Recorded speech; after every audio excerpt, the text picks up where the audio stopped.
E vou passar a palavra para a doutora Cristina, não precisa ser apresentada, todos conhecem, e gentilmente ela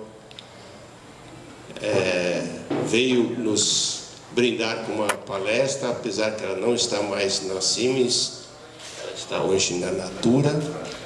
Então, mais ainda, alguns produtos para a gente voltar a 18 anos.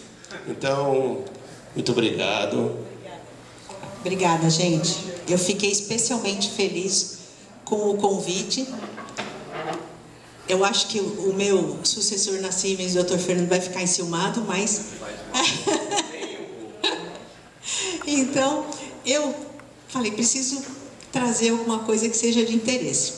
A vantagem da gente chegar na nossa idade é que a gente começa a estudar só aquilo que realmente nos dá prazer e tem um interesse muito grande. Então, o ano passado, eu fiz uma pós-graduação de medicina integrativa. É uma área que está crescendo agora e eu acho que a gente, como médico, no decorrer da vida, a gente é muito preso em protocolos. É protocolo disso, é protocolo daquilo. E a gente esquece, os protocolos são muito voltados para uma medicina mais intervencionista, de medicamento, de cirurgia, né? A gente esquece que o corpo tem uma capacidade muito grande de se curar. Quantas vezes a gente não machucou o joelho, quando levou um tombo, não fez nada e não sara? Né? A gente já não teve resfriado ou gripe, que a gente não tomou nada e sarou? Então, o corpo tem essa capacidade natural de se curar. O antibiótico é uma coisa que foi inventado depois da década de 40. Então, até lá a humanidade sobreviveu. Então, a gente tem os nossos mecanismos. E a medicina integrativa olha muito para isso, para despertar no corpo essa capacidade de se curar, de ser rígido, de ser produtivo. Eu estava até falando para o Sérgio que a medicina ayurvédica é isso, é a medicina desse despertar de cura, desse despertar de felicidade, de prosperidade, assim que todos nós deveríamos ser. Então, eu trouxe aqui, por isso que eu falei assim, eu não fico confortável de publicar, porque na verdade hoje o trabalho é parcialmente meu, muito do meu trabalho. Eu trouxe os slides do meu professor lá de envelhecimento saudável, que é esse médico aqui, o Dr. Henrique Rego. Ele foi também meu orientador na monografia, é uma pessoa maravilhosa. E ele trouxe muitos desses estudos que eu queria mesmo compartilhar com você. Porque, obviamente, se eu chegar aqui e falar que para envelhecer de forma saudável, vocês precisam fazer exercício e comer uma boa dieta, vocês vão falar, tá bom, talk to my hand, né? Porque todo mundo fala isso e todo mundo sabe. É isso também, mas não é só isso. Então, é uma coisa aqui que eu vou falar para vocês, e o nosso objetivo, ele fica assim, nós vamos falar um pouco de conceito, só aquilo que é conceito importante, eu prometo. Vamos falar de epidemiologia do envelhecimento, como é que está no mundo essa história de envelhecimento e sobre o que a gente sabe de envelhecer bem. Se tem uma coisa que a gente realmente sabe, é que todo mundo envelhece, todo ser vivo envelhece, né? A gente pode olhar para a natureza, aqui eu fico muito perto da caixa de som. A gente pode olhar para a natureza e a gente vai ver que tanto quem é árvore, quem é molusco, não importa, se é vivo, envelhece. Então, existe um processo nisso que é natural. Só que esse processo natural se chama senescência. É aquilo que nós fomos programados.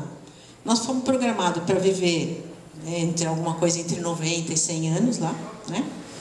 E de uma forma natural, de uma forma feliz, de uma forma tranquila. A gente tem inclusive fases da vida que nos favorecem. Até os nossos hormônios não entram mais em ebulição do que quando a gente era jovem. Quando a gente é jovem, a gente acha, nossa, que coisa terrível que é ficar velho. Quando eu era jovem e fiquei sabendo que uma pessoa de 48 anos teve um infarto fulminante, eu falei, mas também já tinha 48 anos, né? E hoje a gente acha 48 anos praticamente uma criança, ainda está na flor da idade. Só que muitas vezes, em vez da gente tá passando por um processo de senescência, que é aquele, como a adolescência, é um processo fisiológico, a gente está colecionando uma série de doenças, e isso é senilidade, não é senescência.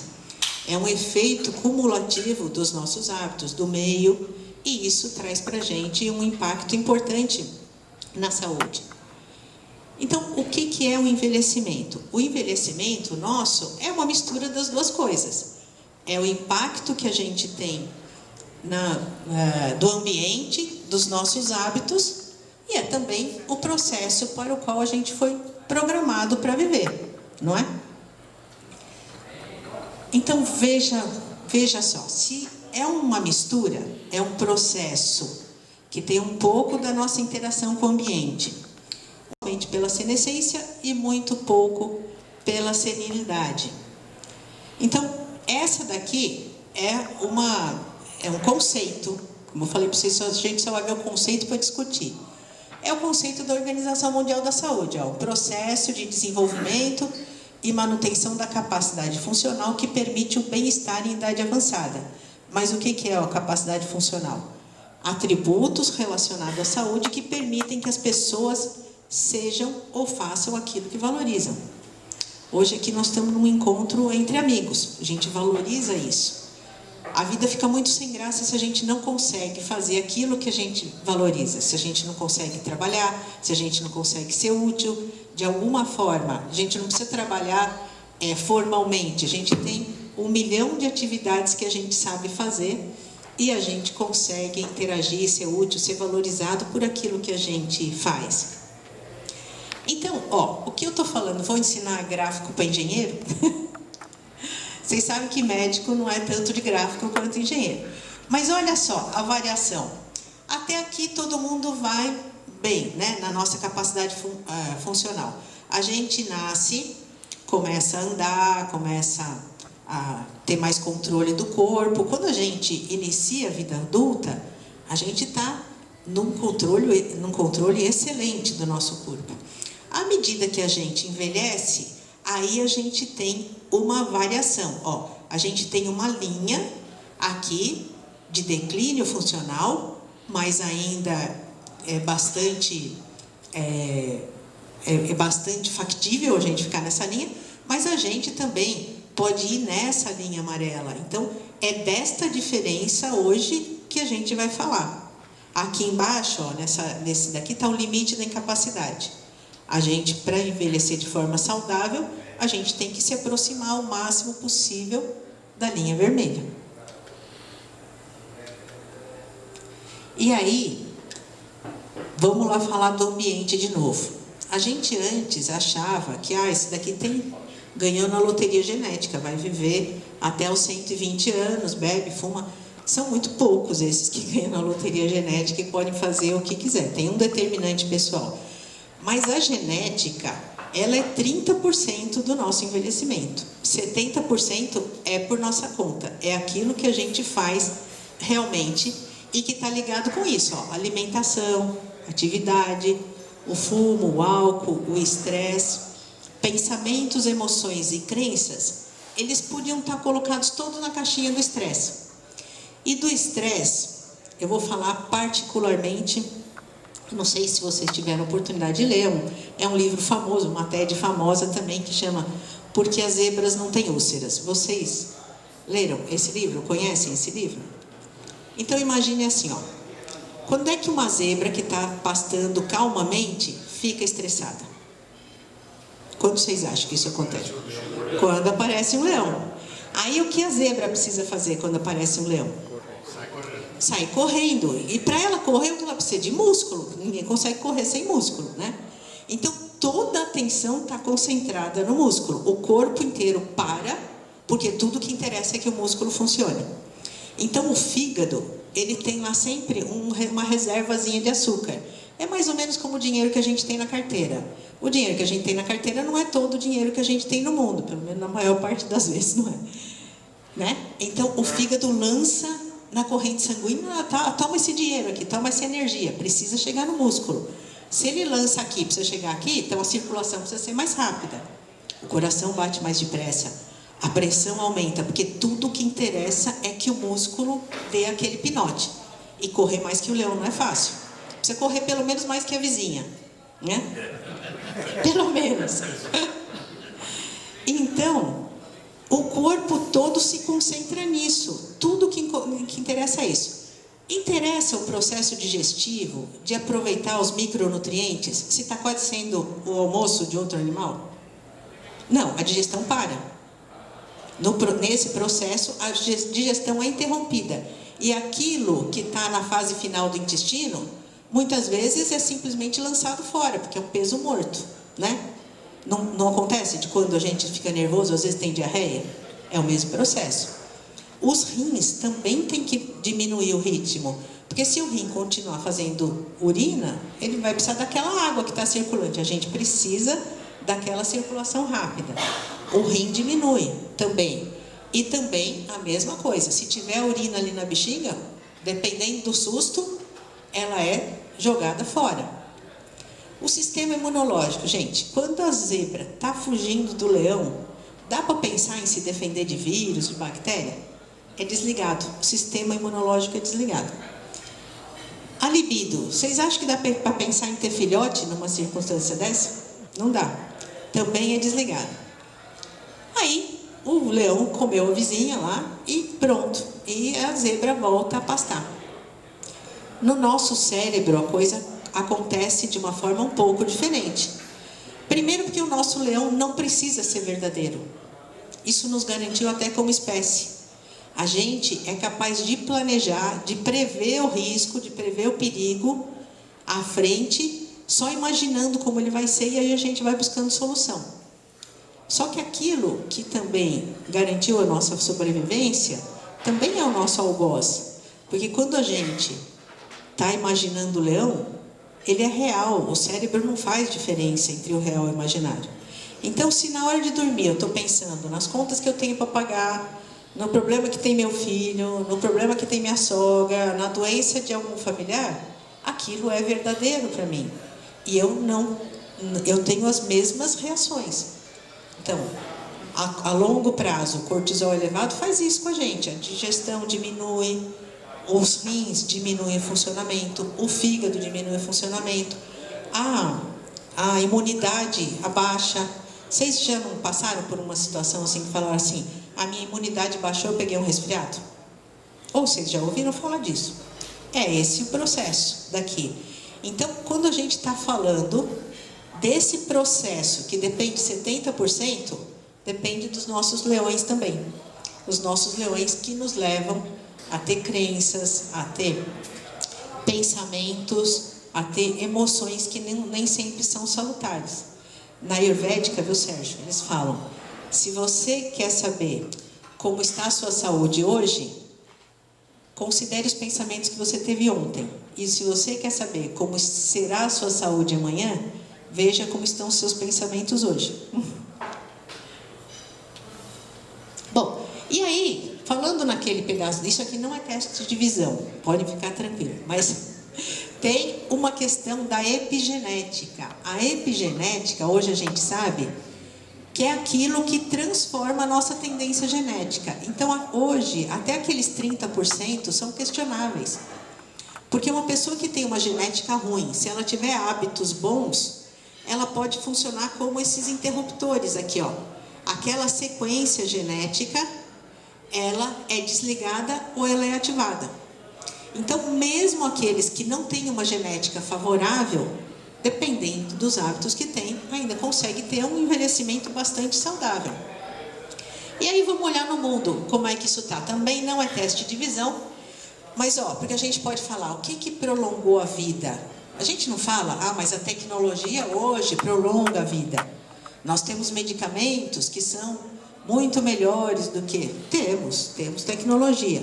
Mas não é tecnologia só, porque se vocês olharem aqui, que é um resumo daqui, o primeiro país mais longevo do mundo é o Japão, com 83,7 anos de expectativa de vida. Depois Suíça, Singapura, Espanha, Austrália, Itália, Islândia, Israel, França, Suécia. Estados Unidos nem conta aqui. Não está nem aqui. É onde a indústria farmacêutica é mais forte. Por que então, se eles têm bastante tecnologia, eles nem conseguem aparecer aqui? Porque talvez não dependa disso. Ó, a expectativa ao nascer no mundo. A mesma coisa é aquele mesmo slide colocado de uma forma diferente. Mas aqui vocês veem o Japão. Ó, vamos no próximo aqui. E o crescimento da população centenária. Ó, em 2010, a gente já tinha antibiótico há um tempão, né? E olha aqui, ó, a gente ainda assim não tinha uma população centenária. Agora que a gente está vendo o reflexo do nosso conhecimento nessa projeção. Em 2050, a gente vai ter uma população bem mais velha. A gente vai ter um número de pessoas centenárias muito maior, inclusive no Brasil. Mas o que significa quando a gente está falando de população centenária? Eu posso chegar nos 100 anos assim, ou eu posso chegar nos 100 anos assim, né? Aí vai um pouco, é disso que a gente vai falar hoje, porque só a expectativa de vida diz muito pouco. Porque ninguém quer passar 30 anos numa cama, ninguém quer passar 30 anos dependendo de aparelhos, dependendo, né? Isso é possível, mas não é o que a gente deseja. E aí aqui, ó, quando a gente olha aqui, esse daqui é um gráfico do Brasil, né? Então a gente está por aqui. Aqui está a população de 15 a 59 anos, tá vendo? 65,3%, essa coluninha amarela. Na coluninha verde, a gente tem 60 anos ou mais, que é 13,8%. Mas daqui a 30 anos, muitos de nós podem estar vendo ainda esse mesmo gráfico, que é 2050, e aí a gente será 1/3 da nossa população. E aí o que é preocupante é que a população de 14 anos, de 0 a 14 anos, ela só vai ser 14%, em torno de 14%. Então, a gente vai ter que ser produtivo, a gente vai ter que ser autossustentável por mais tempo. Porque a lógica do passado, o que era? Os mais novos garantem a sobrevida dos mais velhos. Se não tem mais novo o suficiente por muito tempo, então a gente tem que se garantir por mais tempo aqui. E aí, olha aqui, ó, países com mais de 10 milhões de habitantes e com maior proporção de pessoas. Em 2002, era a Itália, que já era considerado um país velho.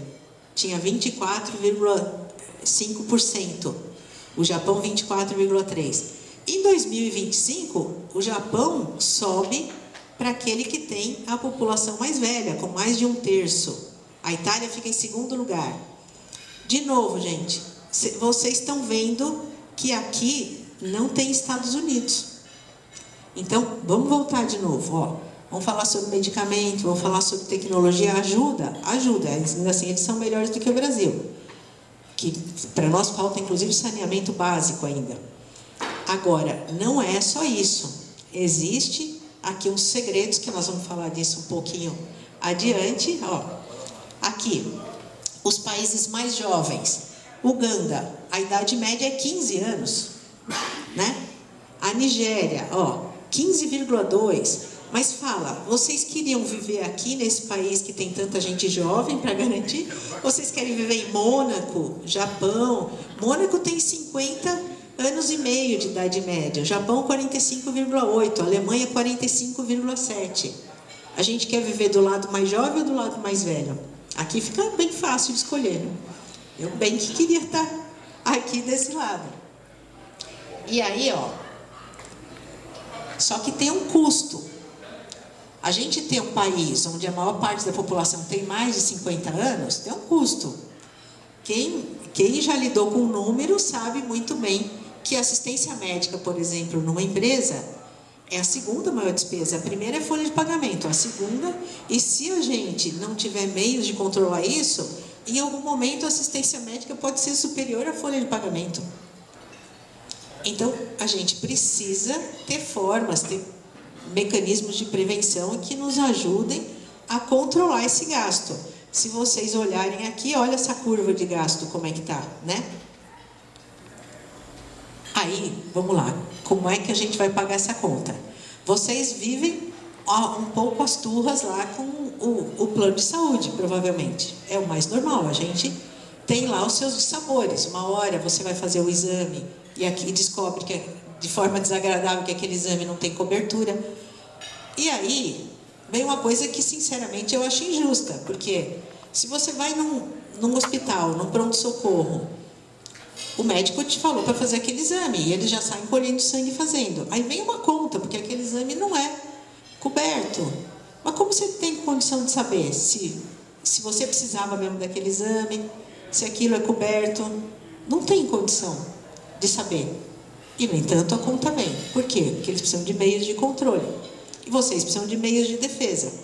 O melhor é quando a gente não precisa ir no pronto-socorro e nem no hospital. Essa é a melhor forma da gente não ter essas surpresas desagradáveis. Então, além da conta que a gente está pagando, tem uma outra questão. É um outro pequeno conceito aqui, de autonomia e de independência. Autonomia, habilidade de controlar a própria vida, tomar decisões pessoais, saber como se deve viver diariamente, de acordo com as próprias preferências. Independência, habilidade de executar função relacionada à vida diária. Isso é, capacidade de viver independentemente da comunidade, com alguma ou nenhuma ajuda dos outros. Para ficar mais fácil, vamos olhar nesse gráfico. Aqui a gente está falando de autonomia, aqui de independência. Então, aqui, fazer compras, pegar transporte, pagar contas, tomar medicamento. O que a gente não quer? A gente não quer descer dessa escadinha. A gente não quer. E muitas vezes a gente fica falando, não, tá tudo bem, eu não estou descendo da escadinha. Mas a gente vai descer. Só que é diferente aos 70 anos e aos 100. Eu posso descer da escadinha aí aos 100 anos. Mas aos 70 não, porque ainda a gente tem muita coisa ainda para fazer, né?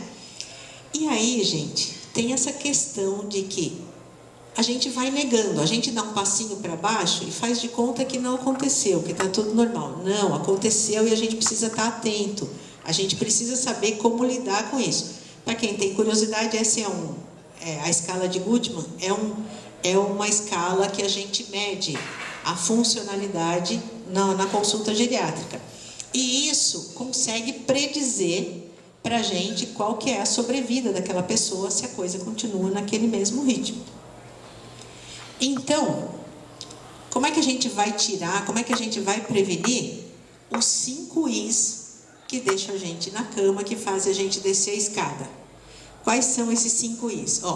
Um é imobilismo. Quanto mais parado a gente fica, mais massa muscular a gente perde. E massa muscular dá uma doença hoje muito na moda, que talvez você já tenha escutado falar, que antes não se falava porque as pessoas morriam mais jovens, que é sarcopenia. Sarc é carne, penia é falta de carne. Então, falta músculo pra gente. Quando falta músculo, o esqueleto não consegue se juntar e se coordenar. Então, a gente fica com dificuldade para caminhar, fica com dificuldade para fazer as atividades diárias e a gente vai descendo aquela escadinha, tá? Então, o imobilismo é uma. A instabilidade e quedas, ela também depende um pouco do imobilismo, porque quanto menos músculo eu tenho, mais incapaz de andar levantando a perna eu tenho, e a gente começa a andar arrastando o pé. Isso está relacionado também com o meu imobilismo. As incontinências, a insuficiência cognitiva, isso deprime muito as pessoas de idade. E a iatrogenia, que está aqui em destaque, porque iatrogenia é aquilo que a gente, infelizmente, os médicos, as equipes de saúde acabam fazendo com os doentes. A gente sabe que em torno de 40% dos procedimentos que a gente realiza, eles não são necessários. É uma coisa triste e ruim. Por isso que precisa de tanto auditor médico hoje. E isso é uma das primeiras causas de morte nos Estados Unidos. É isso, é iatrogenia. É aquilo que a gente faz e que não devia fazer. Então, a gente tem uma consequência em decorrência do ato médico, de um remédio que não devia tomar. Hoje é comum a pessoa ser polimedicada. Eu peguei esses dias uma prescrição e eu olhei na prescrição, tinha 3 tipos de vitamina diferentes, elas são cumulativas. Eu falei, mas qual dessas vitaminas você toma? Não, eu tomo todas 3, porque uma foi passada para o médico, outra pelo outro, outra pelo outro. Eles não se conversam, cada um passou uma coisa ali, e aquilo tinha repercussão na pessoa.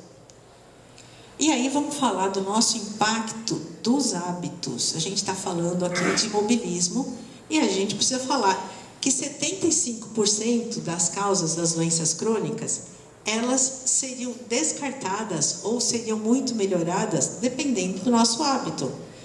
Se os fatores de risco fossem controlados, 80% do diabetes e das doenças cardiovasculares e 40% dos cânceres. Se eu falasse para você, toma esse remedinho aqui, toma esse comprimido todo dia, que aí a gente diminui 40% a chance de você ter câncer. Vocês tomariam? Tomariam. Tá. E se a gente falar que isso é exercício? Quantos de vocês fazem pelo menos meia hora de exercício 3 vezes por semana, de uma forma sistemática? Quem faz? Eita, gente boa. Pois estão aqui. É isso aí. Os que não vieram. Ó, e agora também precisa falar um pouquinho sobre aquele alemão que a gente não gosta. Tem um alemão aí que ninguém gosta dele, né? Exato. Então, ó, se a gente olhar aqui, ó, na idade, no verdinho aqui, ó, como a gente é bastante jovem, a gente ainda tem uma prevalência bem pequena de Alzheimer. Mas à medida que a gente envelhece, a gente sabe que a nossa chance de ter Alzheimer é um pouco maior, né? Aqui, ó. Só que aí vamos falar da demência senil. É outro ponto que a gente não gosta. Se a gente olhar a curva aqui, ó, essa verdinha mais clara é os Estados Unidos. Então, a partir dos 75, o risco já começa a ser maior. No Japão, ó, é o segundo. Ela começa bem mais tarde, ó, ela vai começar a aumentar o risco de 80 a 84 anos. Agora, bacana mesmo é nessa em Okinawa, aqui, ó, que ela faz uma curva muito diferente. E por que é que eu trouxe esta curva? Porque a gente vai falar sobre um estudo mundial que são as zonas azuis. Vocês já ouviram falar disso? Isso, as zonas azuis. O que você escutou falar? Onde eu escutei? Eu li um livro. O livro. Exato, exato. Como na Colômbia, alguma coisa. Isso, nós vamos falar dela já já. Vamos falar um pouquinho do cérebro também, ó. O que causa... Eu vou falar uma curiosidade aqui. Vocês têm ideia de quanto pesa o cérebro? Mais ou menos, dá um chute. Meio quilo, 1 quilo. Tá, o cérebro pesa 1,5 kg. Nosso. E se a gente desidratar o cérebro, colocar ele no forno e tirar a água dele, sabe quanto sobra? 50 gramas. 50 gramas. Então, olha, a gente fica assim, eu tô com vertigem, eu tô com dor de cabeça, eu tô me sentindo sem memória. E aí o médico está deixando de fazer uma pergunta simples: quanto de água você toma? Na medida, o nosso cérebro é quase uma melancia ansiosa. Se a gente não toma água, a gente tem repercussão. E isso é muito importante de vocês se lembrarem. A gente pode se sentir mais sem memória, a gente pode se sentir mais cansado, com mais dor de cabeça, mais triste, inclusive. Porque o cérebro não funciona direito sem a água. A gente precisa se hidratar adequadamente.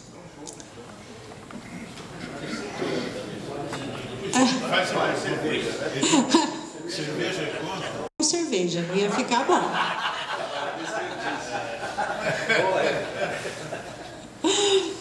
Aqui, ó. E aí tem algumas questões que são simples de resolver, mas favorecem a nossa entrada na demência. Uma delas é perda auditiva. Então, quando vocês faziam check-up, vocês faziam audiometria. Precisa continuar fazendo audiometria, porque a diminuição da audição, ela não aparece rápido. Quando a gente nota a perda auditiva, ela já está muito importante. E quando a gente deixa de ouvir, a gente também deixa de fazer conexões no nosso cérebro e isso pode favorecer. Então, isso é uma coisa para prestar atenção. Educação escolar, não é dessa turma aqui. Tabagismo, depressão. E outra coisa, a depressão na idade, a gente vai aumentando o nosso medo. A gente tem o medo da morte. Faz parte da nossa sobrevivência. Até bactéria tem medo da morte. Então, a gente vai ficando mais afeito à depressão e é preciso notar isso. Hoje, menino, criança está se suicidando. Por que a gente não pode estar sujeito à depressão? Precisa ficar atento a esses sintomas. De novo, sedentarismo, isolamento social, hipertensão, diabetes e 1% relacionado com a obesidade. Então, quando a gente fala da estratégia de prevenção e enfrentamento, a gente vai olhar para um monte de coisa, né? A gente vai lá, faz exercício para o cérebro. Palavra cruzada, todo mundo sabe que é legal para fazer. Assim como a gente, por exemplo, trocar lateralidade, experimentar escrever com a mão esquerda, experimentar escovar os dentes com a mão esquerda. Eu escovo os dentes com a mão esquerda e faço isso assim. Eu não tenho esse problema. Se escovar só pela mão esquerda, eu tenho que fazer com a direita também. Exato. A gente tem que trocar a nossa lateralidade. Quem é canhoto precisa usar a mão direita. Tocar música, instrumento.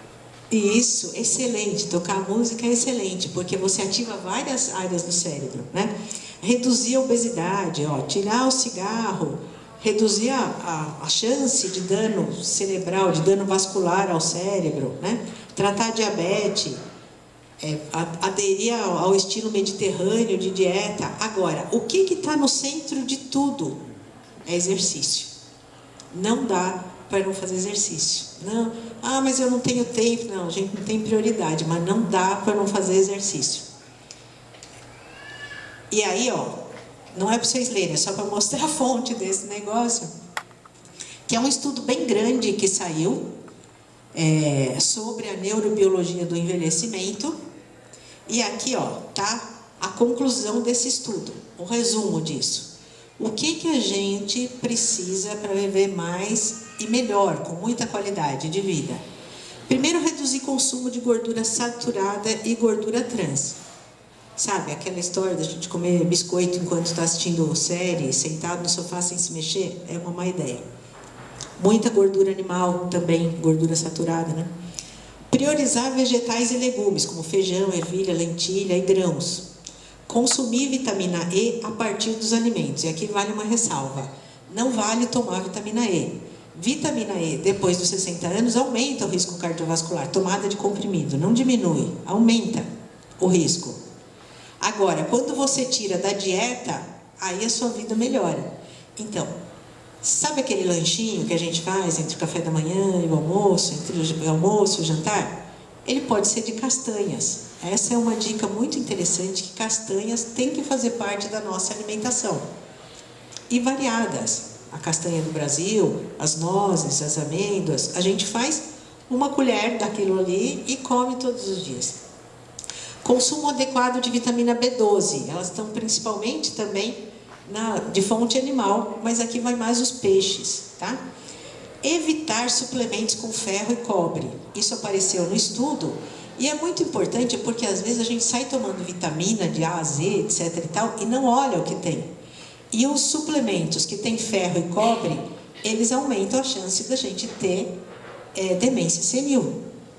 Principalmente se a gente toma a longo prazo, porque tem gente que toma esses suplementos de forma direta. Então, aqueles que são direcionados para as pessoas mais sêniores, eles não têm ferro e cobre, de uma forma geral. E o outro íon malvado é o alumínio. E às vezes parece uma coisa bem inocente a gente tomar aqueles líquidos antiácidos, por exemplo, hidróxido de alumínio, milanta. Cozinhar em panela de alumínio, porque ela solta o alumínio. E o alumínio, ele está muito relacionado com o aumento de demência.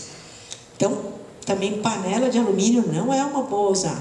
A gente devia usar panela de inox, ou pelo menos panela de cerâmica. Panela de alumínio não é boa ideia. Que mais? exercícios aeróbicos. Esse daqui está até em negrito, porque ele aparece tantas vezes que ele está até em negrito. E aí, quando a gente fala de exercício e atividade física é a mesma coisa? Na verdade, não. O exercício é um tipo de atividade física. Tudo é atividade. Eu tinha um amigo ortopedista que dava plantão comigo, que ele falava, para quem vive deitado, até se mexer na cama é exercício. Na verdade, para quem vive deitado, até se mexer na cama é atividade física. Porque quando a gente está falando de jardinagem, a gente está falando de atividade física. Caminhada, ginástica, dança de salão, subir escada, esporte, corrida, exercício propriamente dito, tudo isso é atividade física. Isso não precisa ser chato. Pode ser uma coisa que a gente goste. Eu vou contar aquilo que você não sabe ainda, você foi embora e não conhece o novo lado do meu marido.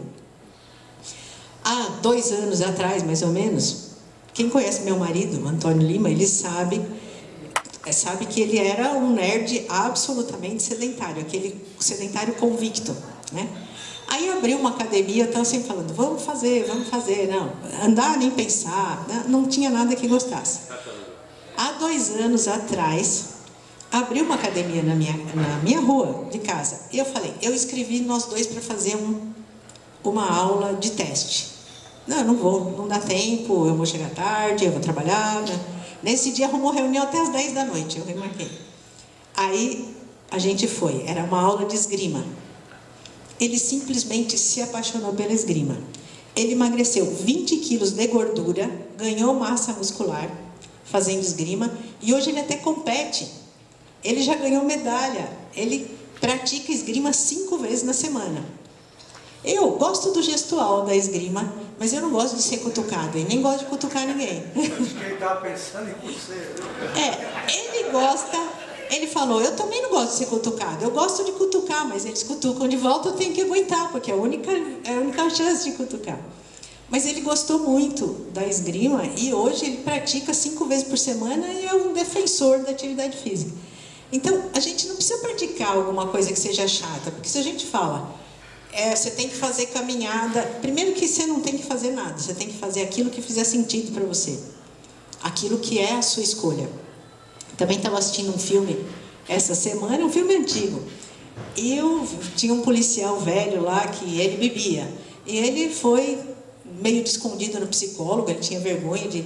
Ele falou, eu bebo, eu tenho problema com a bebida. O psicólogo falou, eu também já tive, até hoje eu tenho. Se eu começar a beber, tenho a impressão que eu não vou parar. Então, eu não bebo nada. Ele falou, mas eu bebo porque eu tenho uma carga de estresse muito grande, eu não sei o que lá. Ele falou, então, meu amigo, eu também tinha lá os meus problemas, eu também tinha culpa, angústia. Mas, se a gente quer parar de beber, a gente precisa fazer um pouco mais do que explicar. A gente pode explicar por que a gente não faz exercício. A gente pode falar, eu não tenho tempo, eu não tenho dinheiro, eu não tenho... eu não quero sair de casa para fazer exercício. Mas se você quiser ter o benefício, você precisa fazer mais do que explicar por que você não está fazendo. E aí, vai de cada um. Você tem que vencer o seu limite ali para fazer. Então, aí vou contar uma coisa sobre escada que é legal, porque também funcionou para mim, e também tem estudo que fala sobre isso. Quando eu não consigo fazer nada, nem de andar, nem nada, eu já uso um relógio aqui que é para marcar os passos, eu procuro andar os 10.000 passos por dia lá, ou pelo menos eu tenho um acordo comigo. No dia que eu andei menos do que 7.500, que é o limiar mais baixo, aí eu preciso subir a escada. E aí funciona assim, se você subir 3 lances, de 3 andares de escada, não 3 lances, porque o andar é 2 lances, né, em geral. Se você subir 3 andares de escada, ou descer 6, é a mesma coisa que 10 minutos de caminhada. Então, subir 3 ou descer 6. Significa que se você subir e descer 6 andares, é o equivalente a meia hora. Então, esse é o acordo que eu tenho comigo. No dia que eu não consigo andar pelo menos os 7.500 passos, eu tenho 6 andares ali para descer e subir. Aí, pelo menos nesse dia, você sabe que você contribuiu para o seu futuro. Cris, Fala. 10 minutos andando dá quantos passos? Ai, sabe que eu não sei essa conta? Porque é assim, ó, depende da sua velocidade e também depende, em geral, se você pensar em 5 quilômetros, é porque assim, um passo tem de 40 a 50 centímetros, depende do tamanho da perna, verdade. Aí é uma continha que a gente precisa fazer. 10 minutos, se você está pensando em 5 quilômetros por hora, caminhando, você tem que fazer a conta que, exato, que vai ser um sexto dos 5 quilômetros, né? Então, 800... 2.600. Não é um desafio tão grande assim, até que tá bom, né?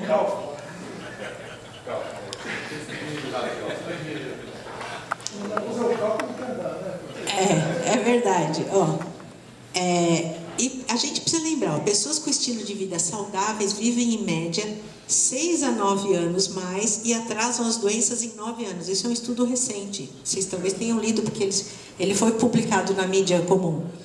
Mas é uma coisa importante, porque a gente está de novo falando daquele gráfico do início, daquela abertura lá. Eu posso estar lá embaixo ou eu posso estar lá em cima. Se eu não fizer exercício, não tiver uma vida ativa, a chance de eu viver menos, ainda tudo bem, porque todo mundo vai morrer, mas 9 anos de doença é muita coisa para o fim da nossa vida. 9 anos demora para passar quando a gente está doente. Uma vez eu fiz uma cirurgia e tive que ficar no hospital por 2 semanas. Depois disso eu falei para mim assim, ó, no dia que eu estiver muito atribulada, muita coisa para fazer, eu vou me internar. Porque lá no hospital o tempo não passa e aí vai dar tempo de eu fazer tudo. Porque 9 anos com a gente doente vai demorar muito tempo para passar. Até que você deseja morrer, porque já cansou. Aí aquilo lá já ficou muito chato. Ó, e esse daqui também, ó, lembra que a gente falou da sarcopenia? Então, a gente vai perder massa muscular, isso é certo, né? O que varia é a velocidade com que a gente vai perder essa massa muscular e o tanto que a gente vai perder, né? Se a gente perder um montão de massa muscular, a gente não consegue andar, a gente não consegue ter coordenação para fazer o mínimo que a gente precisa. Então, uma pessoa sedentária perde 10% de massa muscular entre os 25 e 50 anos. Só que aí começa a acelerar, e aí vai perder 30% da massa muscular entre 50 e 80 anos. 30%, para quem já tem uma diminuição dessa massa, é muita massa muscular. Aí a gente chega lá realmente muito fragilizado. A força e a resistência, a flexibilidade vão tudo para o saco junto. Foi embora a massa muscular, foi embora tudo isso. Flexibilidade, força. Muitas vezes a pessoa fala, eu estou muito cansada, eu acho que estou perdendo a memória. Mas na verdade está muito atribulada e não tem tempo para descansar. Focar nos relacionamentos, aceite os convites, veja as pessoas. Expressar gratidão sempre, através de um diário de carta de gratidão. E envolver-se em atividades prazerosas e que façam sentido. A felicidade depende do estado da mente e o estresse versus a falta de descanso. Falta de descanso leva ao estresse. Se a gente ficar só preocupado com o leão o tempo todo, a gente não pode ver a grama verde ali que está à nossa frente. E esse daqui, agora tem uma nova especialidade da medicina, que é a medicina do estilo de vida. Esses são os pilares da medicina. É a nutrição, o exercício, cigarro e álcool, o controle do estresse, o sono e os relacionamentos saudáveis.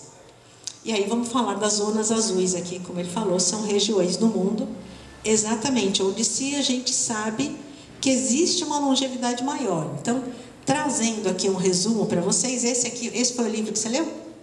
Não, eu li uma reportagem. Ah, tá. Era uma sinopse. Ah, e ele tem uma TED também.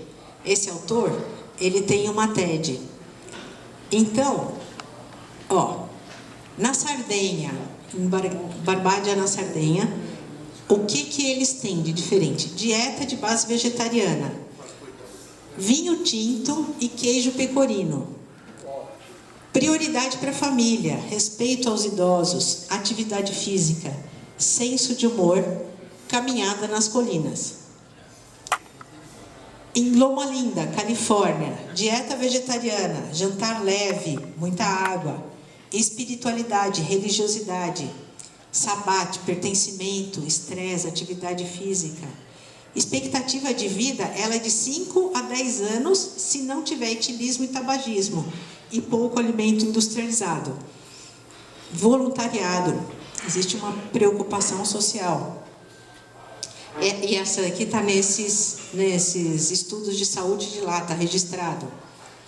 Aqui em Cária, Grécia, também está registrado nesse estudo aqui, olha, dieta de base vegetariana, dieta mediterrânea, consumo regular de vinho tinto e leite de cabra.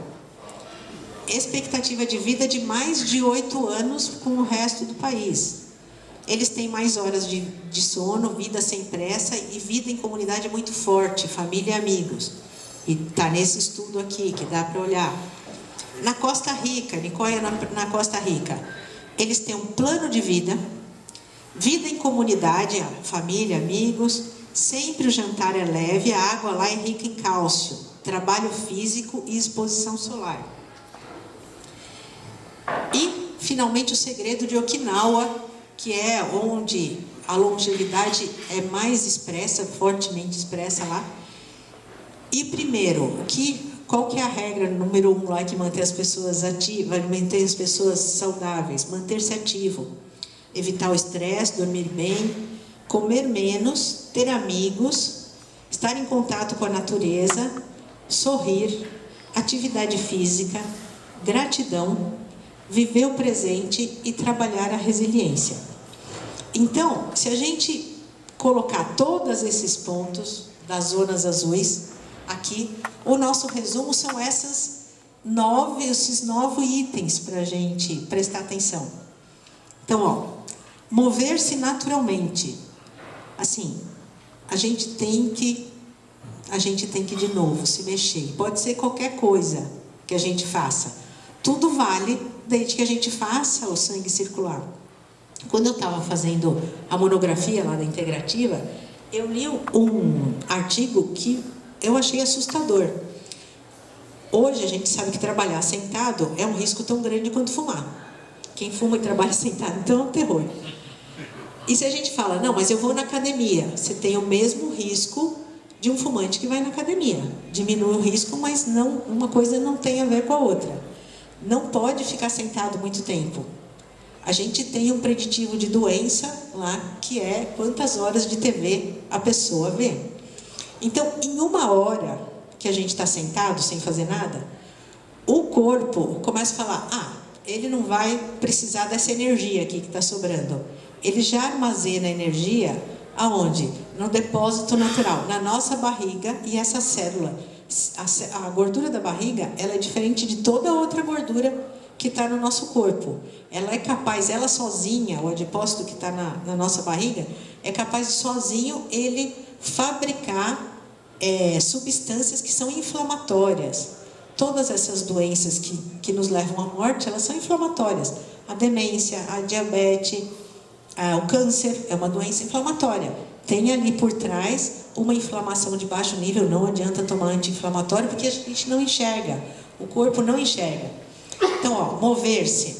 A gente tem um propósito, viver sem pressa, fazer pausas, diminuir trabalho, tirar férias. Restrição calórica, não dá para comer tudo que a gente quer. Dá para comer de tudo, mas não tudo. Ó, aumentar vegetais, diminuir carne, diminuir alimentos processados. 1 taça de vinho tinto por dia faz bem. Não é uma garrafa, é 1 taça. E não é aquela taça que tem meio litro também. É o máximo de 180 ml. Rede social saudável, espiritualidade, religião, priorizar a família. Essas são, nas regiões onde se vive mais, são os 9 top itens que nos levam a essa longevidade. E aí, gente, uma coisa que aparece em todos, além do exercício também, é o relacionamento. São a nossa capacidade de manter esses relacionamentos saudáveis, é um dos pilares também um dos pilares da medicina do estilo de vida. Aqui, ó, seus amigos são aventuras de longo prazo. E mantê-los talvez seja uma das coisas mais significativas que você pode fazer para adicionar mais anos à sua vida e mais vida aos seus anos.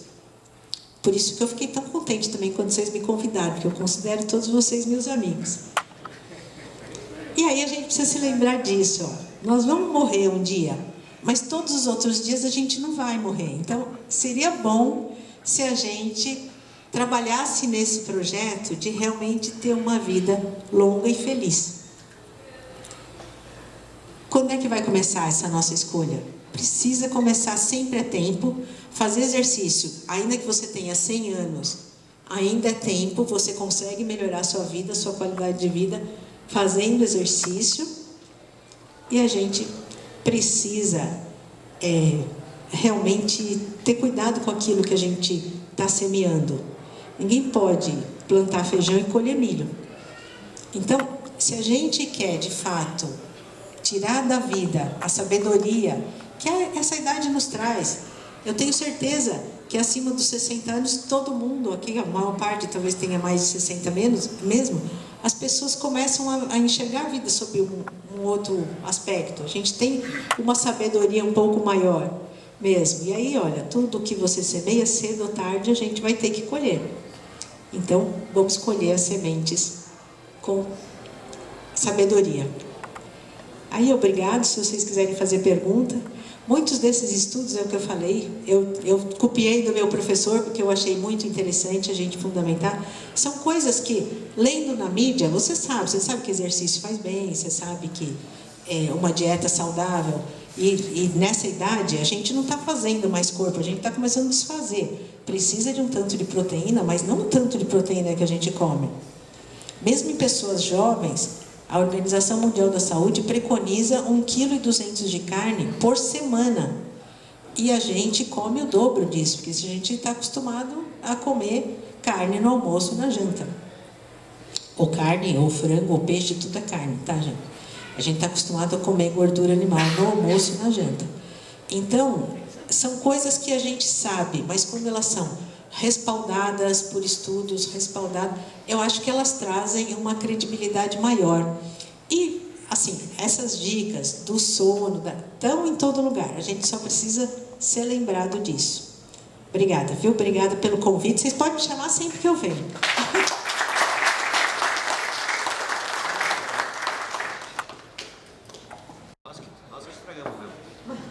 Pode ser. Cris, legal, obrigado por estar aqui com a gente, contando tudo isso aí que é de extrema valia. A gente está nesse momento com influências muito grandes da tecnologia. A gente passa muito tempo online e se é culpa nossa ou não é, a gente é levado a essa atitude, né? Tu não falaste nenhuma vez aqui sobre esses efeitos colaterais dessa questão aí de ficar o tempo todo online e ao invés de... Porque isso não é envelhecimento saudável, isso é senilidade, não é senescência. Toda vez que a gente... O problema não é a gente ficar só na rede social ou só jogando, é o imobilismo. O imobilismo é... Por outro lado, a tecnologia também faz forma de você se movimentar mais. Tem um monte de aplicativo que é para você andar, tomar água, fazer exercício, tem um monte deles. Então, a tecnologia tem os dois lados. É igual o martelo. Você pode usar o martelo para matar um sujeito batendo na cabeça dele para fazer uma casa. A tecnologia é uma ferramenta. A gente tem que usar a nosso favor. Agora, ela não pode dominar a sua vida, porque perde sentido a sua vida. E aí, se perder o sentido, para que você precisa viver? Tá, eu entendi. Nas zonas azuis também tem redes sociais, internet, essas coisas. Isso já chegou em todo lugar. Até naqueles países onde a idade média é 15 anos, já está lá também. Um segundo aspecto é a meditação, que cada vez mais está presente nesses conceitos de viver melhor, menos estresse. Tens algum comentário para a gente? Sim, ele faz parte. Não dava tempo da gente falar nos detalhes, mas aqui, olha, se você olhar, tá, religião, ela tem a ver com a prática meditativa, né? E quando a gente... tá aqui nos pilares da medicina, ele tá aqui, as formas de controle do estresse. A meditação é uma das formas. A gente não precisa sentar na posição de flor de lótus. A gente precisa, primeiro, ter gratidão, ele aparece em todo lugar. A gratidão é uma forma de meditação também. Quando a gente tem um período de reflexão, de introspecção, lógico que os amigos são ótimos e são fundamentais, mas a gente também precisa de um período com a gente. Os amigos, eles são fundamentais, mas eles não podem ser uma fuga de nós mesmos. Eu não posso assim, eu preciso para eu estar feliz, preciso estar cheio de gente, e quando eu estou eu comigo, eu estou muito infeliz. Não pode ser assim também, porque senão a gente estaria fugindo. Então, essa forma de controle do estresse é extremamente importante também. Você comentou sobre a loteria genética. Essa loteria genética, ela é repassada ou continua sendo uma loteria genética? Ela está mais parecida com a anomalia genética. Com uma anomalia genética. Porque se eu fizer uma pergunta aqui ao grupo, eu até vou chutar um pouquinho que os nossos pais, eu creio que foram mais longevos do que muitos de nós. Então, eu acredito, se eu perguntar para vocês, em geral, os pais de vocês morreram com mais, ou vivem ainda com mais de 80 anos? Quem teve isso aí? Meu avô teve 83. Isso. Meu pai... Então, eu digo o seguinte, a geração anterior, eu tenho uma percepção, e foram pessoas que imigraram para cá, tiveram nesse contexto todo sofrimentos, vicissitudes enormes. Então, eu vou citar só um pouquinho, tomando o tempo de vocês. No dia 29, minha mãe completou 97 anos. O Fiat que ela dirige tem 96. O Fiat Uno que ela dirige tem 96, ela dirige. Não, é automático, aquele câmbio que você tem que fazer ginástica.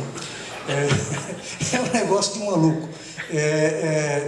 Ela foi fazer o exame médico para renovar a carta. Eu várias vezes usei sistemas artificiais de renovação de carta, mas ela foi pessoalmente renovar a carta e falou: filho, olha que notícia boa, passei de novo, dança country e fumo 6 cigarros por dia.